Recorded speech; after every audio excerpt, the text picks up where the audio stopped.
Good morning. Hello बच्चों।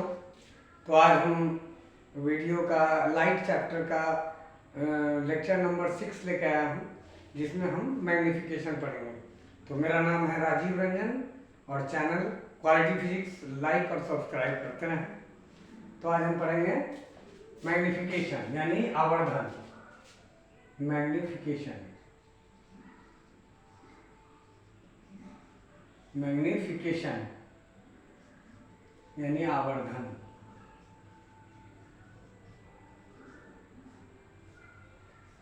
आवर्धन क्या चीज है? आवर्धन ये है कि हमारा प्रतिबिंब का ये वस्तु का साइज अगर 2 सेंटीमीटर है और प्रतिबिंब हमारा हो गया 10 सेंटीमीटर का, वस्तु का आकार, वस्तु की ऊंचाई कितना है? 10 सेंटीमीटर और प्रतिबिंब की ऊंचाई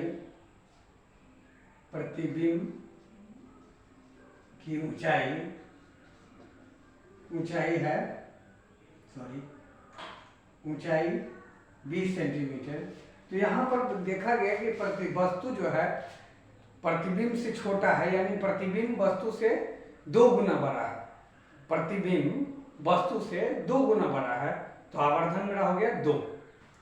प्रतिबिंब वस्तु से 2 गुना बड़ा है, यानी कि मेरा फोटो जो है कितना गुना बड़ा हो गया। जैसे समतल दर्पण के सामने जब हम खड़े होते हैं, जो आपके ड्रेसिंग टेबल में लगा हुआ है, समतल दर्पण के सामने जब खड़े होते हैं तो उस समय हमारा प्रतिबिंब जितने बड़े हम हैं उतना ही बड़ा प्रतिबिंब बना। जैसे आप घर पर ड्रेसिंग टेबल के सामने खड़े होते हैं तो जितने बड़े आप हैं उतने ही बड़ा आपका प्रतिबिंब बना। तो प्रतिबिंब और आपका ऊंचाई सेम है, तो आवर्धन 1, यानी कि जितना गुना ज्यादा प्रतिबिंब बनेगा आवर्धन वही हमारा आवर्धन कहलाता है। यानी कि वस्तु की ऊंचाई और प्रतिबिंब, कहने का मतलब प्रतिबिंब का पहले ऊंचाई कितना बड़ा है वस्तु से कितना गुना बड़ा है। तो हम यहाँ पर आवर्धन बराबर लिखेंगे, आवर्धन यह अनुपात प्रतिबिंब की ऊंचाई और वस्तु की ऊंचाई का अनुपात है। प्रतिबिंब की ऊंचाई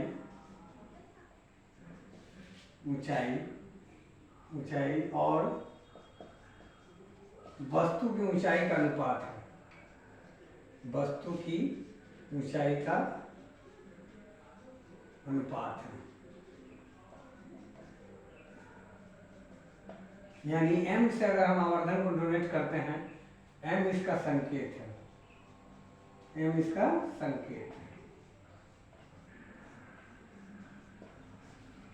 तो m बराबर हम लिख सकते हैं प्रतिबिंब की ऊंचाई बटा वस्तु की ऊंचाई।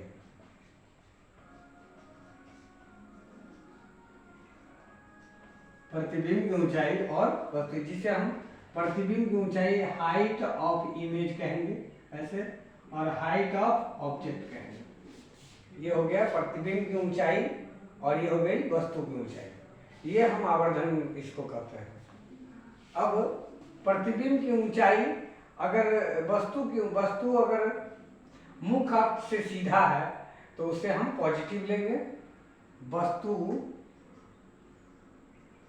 मुख्य अक्ष से सीधा है, मुख्य अक्ष यानी प्रिंसिपल एक्सिस अक्ष से सीधा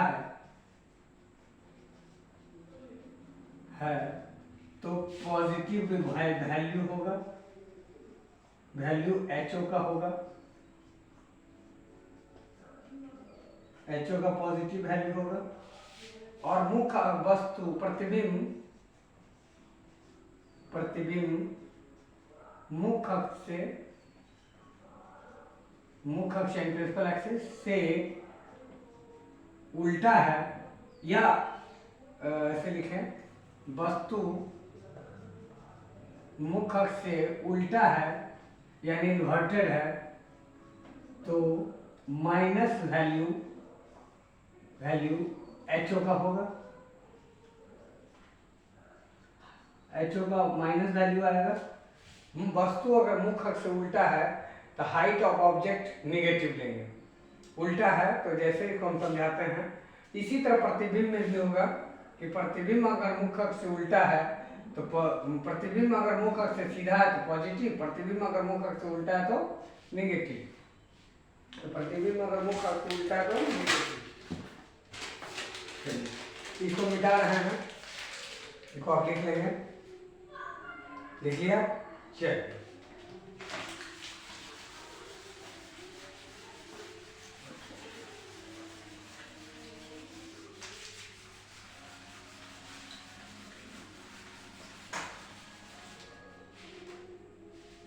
प्रतिबिंब यदि मुख्य अक्ष से उल्टा है, मुख्य अक्ष से सीधा है, पहले सीधा वाला सीधा है,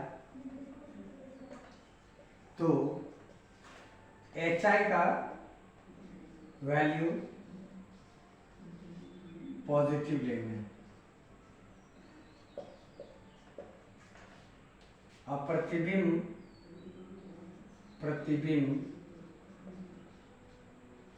यदि मुख्य अक्ष से उल्टा है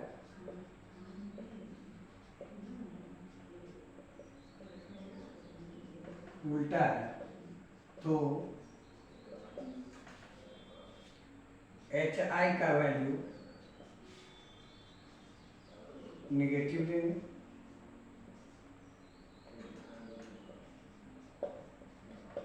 अब इसको समझते हैं, जैसे ये मेरा दर्पण हो गया, अवतल दर्पण है, तो यहाँ मेरा वस्तु है, ये फोकस है, ये C है, वस्तु है, तो ये सीधा है, मान लीजिए 5 सेंटीमीटर का है, और इसका प्रतिबिंब बन गया, यहाँ कुछ बन जाएगा ऐसा, इसका प्रतिबिंब बन गया ऐसा,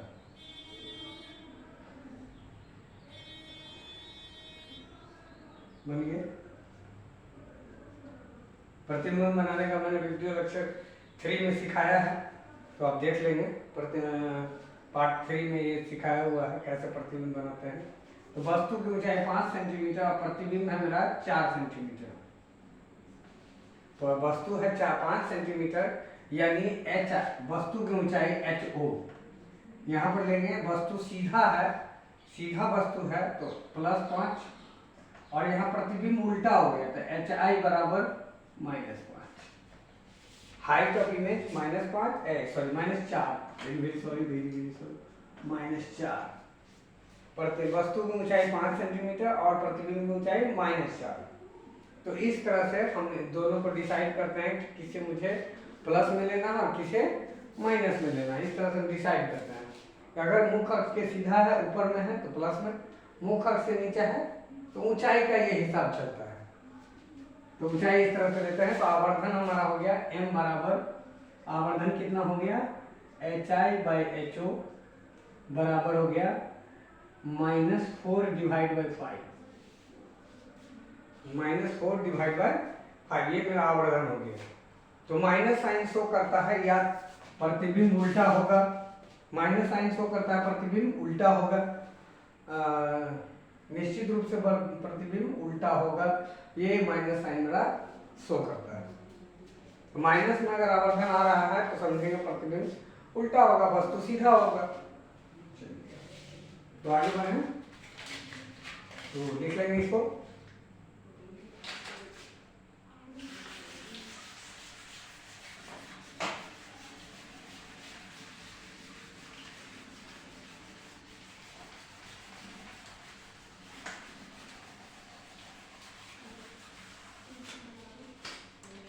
अब आइए, अब m बराबर होता है -v/u। ये यहाँ पहले था, ऊंचाई के बारे में बात कर दिया, ये हो गया प्रतिबिंब दूरी, v का हो गया माइनस प्रतिबिंब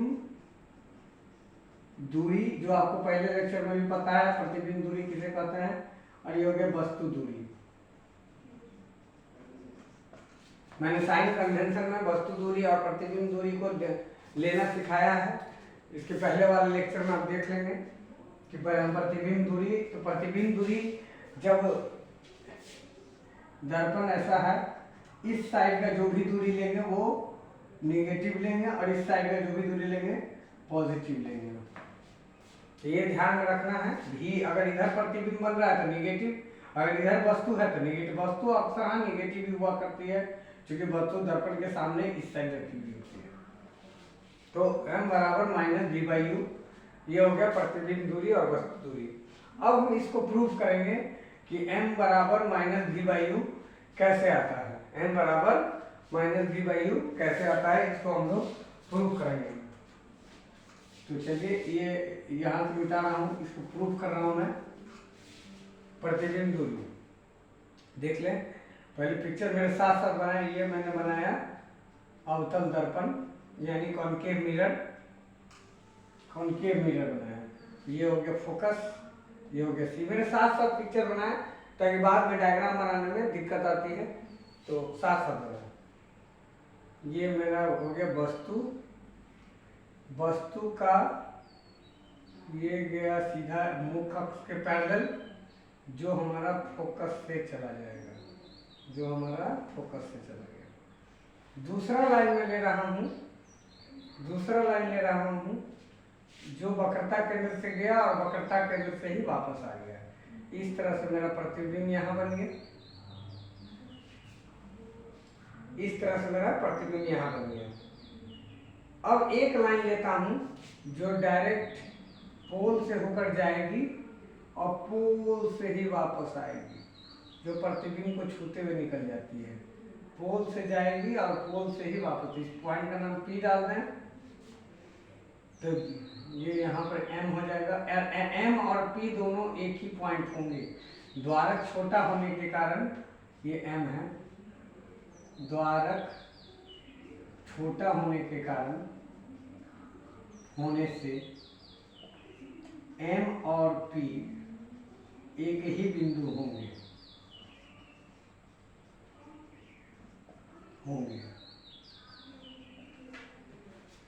M और P एक ही बिंदु। हम नाम लिखें A डैश, A B लिखते हैं। वस्तु की ऊंचाई, वस्तु की ऊंचाई A B,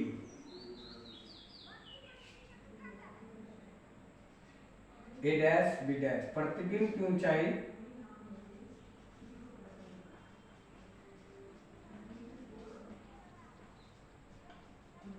A dash B dash.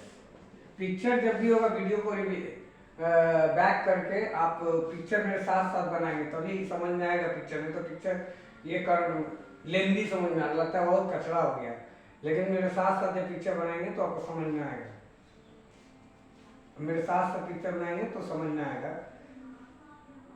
अब आइए देखते हैं, यहाँ पर एक ट्रायंगल लेते हैं, अलग अलग ट्रायंगल लेंगे। सबसे पहला ट्रायंगल मैं लेता हूँ, ट्रायंगल कौन सा ट्रायंगल ले लूँ? ये हमारा हो गया आपतन कोण I और ये हो गया परावर्तन कोण R, यानी I बराबर R, I बराबर R। यानी ट्रायंगल, दो ट्रायंगल लिया मैंने, ट्रायंगल ABM, ABM देखिए ABM, ये वाला ट्रायंगल। यहाँ पर ट्रायंगल बना रहा हूँ ABM, ये M हो गया, ये B हो गया, ABM। ट्रायंगल ABM में यहाँ पर I है, देखिए इसमें लिखा हुआ I, ABM। और ट्रायंगल, दूसरा ट्रायंगल लिया मैंने, और triangle A dash B dash M, A dash B dash M। तो यहाँ पर बना लीजिए A डैश B डैश है, A dash B dash M, A dash B dash M। तो ये दोनों ट्रायंगल में, ट्रायंगल ये कोण बराबर होंगे, यानी angle APB,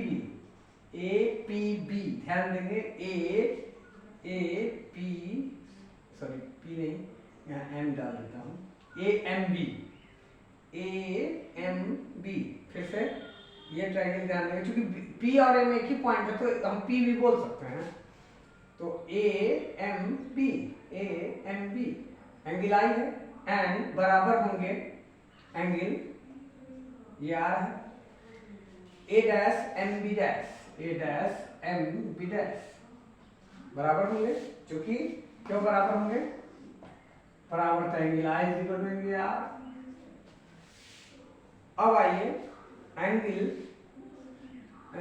B A M, M बराबर हो गया B dash A dash M, B dash A dash M, ये हो गया 90 डिग्री, ये वाला हिस्सा, ये हो गया 90 डिग्री। इस तरह से हमने देखा दोनों ट्रायंगल, यानी तीसरा एंगल तो ऑटोमेटिक बराबर होगा। सो जब दो एंगल किसी त्रिभुज के बराबर होते हैं तो तीसरा अपने आप ही बराबर होता है। सो ए बी एम बराबर होंगे एंगल, ए बी एम बराबर एंगल होंगे ए डैश बी डैश एम, यानी समरूप त्रिभुज है। ये कैसे त्रिभुज है, समरूप त्रिभुज है, समरूप त्रिभुज है, समरूप त्रिभुज है। चलिए इतना को नोट कर लें, फिर आगे बोर्ड छोटा होने के कारण थोड़ी असुविधा है। यहाँ तक आ गया, ये तीन त्रिभुज के तीनों एंगल बराबर हुए तो ये समरूप त्रिभुज है, ये समरूप त्रिभुज है, क्लियर। तो ये दोनों ट्रायंगल समरूप हैं। तो जब भी समरूप त्रिभुज होते हैं तो उनके भुजाओं का अनुपात बराबर होता है। जब समरूप त्रिभुज होते हैं तो उनके भुजाओं का अनुपात बराबर होता है, यानी समरूप त्रिभुज है तो भुजाओं का अनुपात बराबर होगा। कौन कौन भुजाओं का अनुपात बराबर होगा, A B divide by A dash B dash, A B divide by A dash B dash, A M divide by A dash M. देखिए ये भुजा A B divide by A dash B dash बराबर हो गया मेरा A M divide by A dash M, A M divide by A dash M. इस तरह से हम भुजाओं का अनुपात बराबर कर लिया, तो भुजाओं का अनुपात बराबर हो गया, ठीक है ना। ये क्यों बराबर हुआ, क्योंकि ये समरूप त्रिभुज है, समरूप त्रिभुज है, समरूप त्रिभुज है। अब यहां से ए बी, क्या हम ए बी को हाइट ऑफ ऑब्जेक्ट लिख सकते हैं, ए बी को मैंने लिखा हाइट ऑफ ऑब्जेक्ट, और ए डैश बी डैश को हाइट ऑफ इमेज, यानी माइनस में ले लूं height of image, height of image बराबर है ए एम, यानी कि वस्तु दूरी है। देखिए ए एम वस्तु दूरी है, ये वस्तु है, ये दूरी ए एम वस्तु दूरी, यानी वस्तु दूरी को मैं लिखूंगा माइनस यू वस्तु दूरी, और ए डैश एम ये प्रतिबिंब की दूरी है, तो इसको लिखूंगा प्रतिबिंब की दूरी, यानी minus you divide by minus भी। तो इस माइनस माइनस कैंसिल हो जाएगा ऑटोमेटिकली, तो एच ये माइनस लिख दें इधर, बराबर हो गया, सॉरी यहाँ आई है, यू बाई भी, दोनों को पलट दिया, रेसिप्रोकल कर दिया, minus H I by H O is equal to हो गया भी बाई यू। दोनों को उलट दे, दोनों बराबर के दोनों साइड पलट दिया, और माइनस को उधर ले जाते हैं, H I by H O बराबर हो गया माइनस भी बाई यू। क्या H I by H O ही तो आवर्धन है, इसी को तो हम आवर्धन बोलते हैं, एम आवर्धन।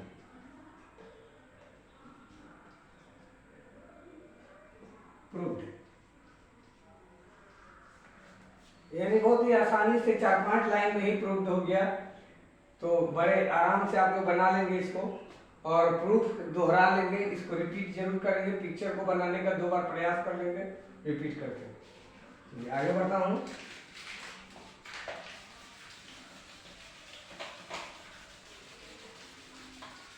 अब इस पर इससे रिलेटेड मैं कुछ सवाल बनाऊंगा ताकि आपको ये फार्मूला सब याद हो जाए और न्यूमेरिकल सॉल्व करने में मदद मिल जाए।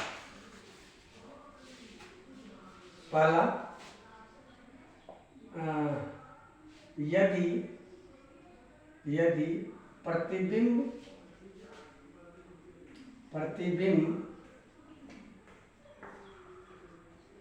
वस्तु का 3 गुना है, वस्तु का 3 गुना है,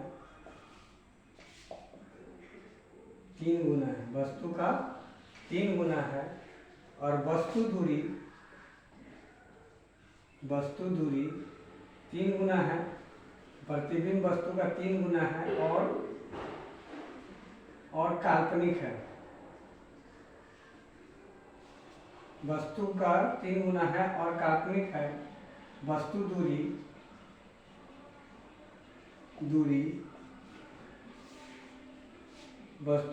20 सेंटीमीटर है।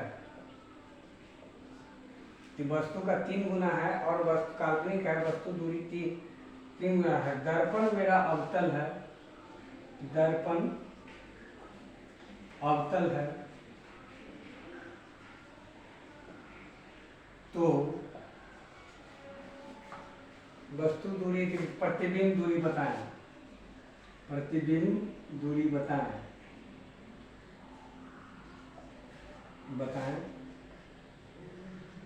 इस सवाल को बनाने का सबसे आसान रास्ता ये है, सबसे आसान रास्ता ये है इस सवाल को बनाने का कि जो जो दिया है वो आप लिख लें।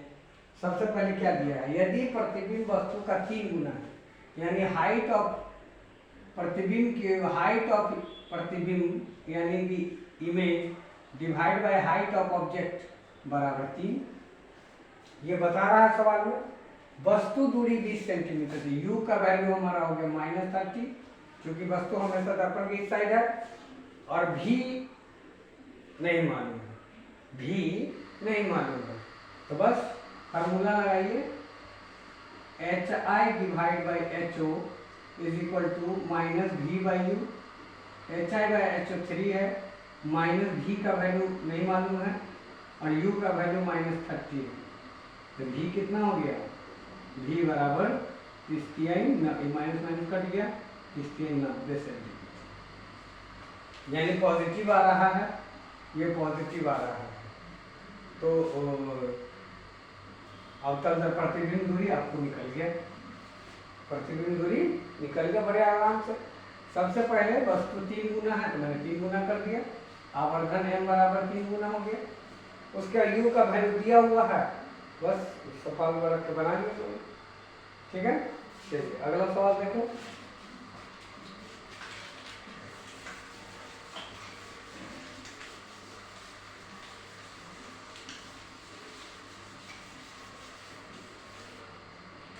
अगला सवाल है, यदि प्रतिबिंब वस्तु का आधा है, वस्तु के साइज का आधा है, प्रतिबिंब क्या है, आधा है, यानी प्रतिबिंब छोटा है। प्रतिबिंब जैसे ही छोटा लिखा तो आप तुरंत लिख देंगे m बराबर 1/2। आधा प्रतिबिंब छोटा होगा, m का वैल्यू 1 से कम जाएगा, प्रतिबिंब छोटा होगा, m का वैल्यू 1 से कम जाएगा, प्रतिबिंब छोटा होगा तो m का वैल्यू 1 से कम जाएगा। तो यदि प्रतिबिंब वस्तु का साइज का आधा है और वस्तु दूरी 40 सेंटीमीटर है, वस्तु दूरी 40 सेंटीमीटर है, तो दर्पण का फोकस दूरी बताएं,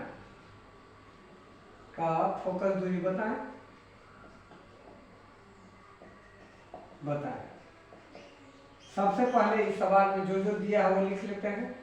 m बराबर दिया 1/2, वस्तु दूरी दिया है -40। देखिए अब हमको निकालना क्या है, फोकस दूरी। तो फोकस दूरी निकालने के लिए हमें इस फार्मूला पर ध्यान देना पड़ेगा। यहाँ पर आपको u तो मालूम है लेकिन v नहीं मालूम है, तो f कैसे निकालेंगे, तो v मैं इससे निकालूंगा, v निकाल के फिर इसमें रख दूंगा तो बड़े आराम से f निकल जाएगा। इससे ये दोनों फॉर्मूले से पहले v निकाल दूंगा और वो इसमें पुट कर दूंगा, तो f मालूम हो जाएगा। बहुत सिंपल है। तो पहले v निकाल लेता हूँ, m बराबर 1/2, तो m के value minus v by U is equal to 1/2 लिख सकता हूँ फार्मूला से।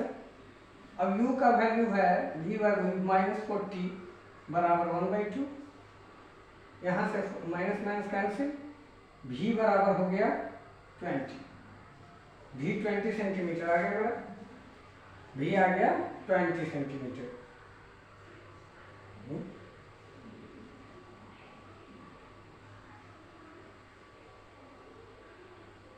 v 20 सेंटीमीटर आ गया। अब आइए 1/20 प्लस 1/-40 बराबर 1/f। ये 20 सेंटीमीटर में v में रख दिया है, तो यहाँ से एलसीएम आ गया 40, 2 माइनस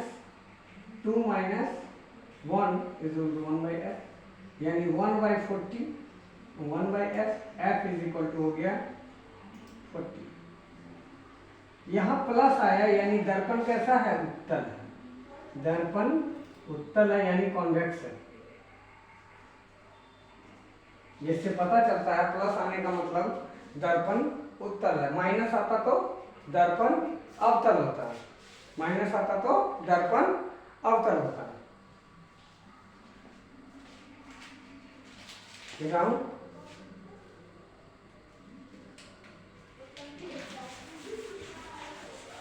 इस तरह आप एनसीईआरटी का सवाल सब न्यूमेरिकल बनाते जाएं। जो न्यूमेरिकल का प्रॉब्लम होगा उस सवाल को कमेंट में जरूर लिखें, ताकि मैं यहाँ पर बता सकूँ पूरे डिटेल के साथ। ऐसे आपका चैनल है, आपका और हमारा दोनों का चैनल है, इस बात को लाइक और सब्सक्राइब करते रहें। Quality physics, thank you. फिर अगला लेक्चर में मैं आपको बताऊंगा, अगले लेक्चर में मैं आपको रिफ्रैक्शन पढ़ाऊंगा। तो रिफ्रैक्शन यानी कि अपवर्तन, आप अपवर्तन थोड़ा पढ़ लेंगे, फिर मैं अपवर्तन बढ़िया से आपको हर क्लास वाइज का छोटा छोटा टॉपिक में करके अपवर्तन पढ़ाऊंगा। तो लाइक और सब्सक्राइब करते रहें क्वालिटी फिजिक्स।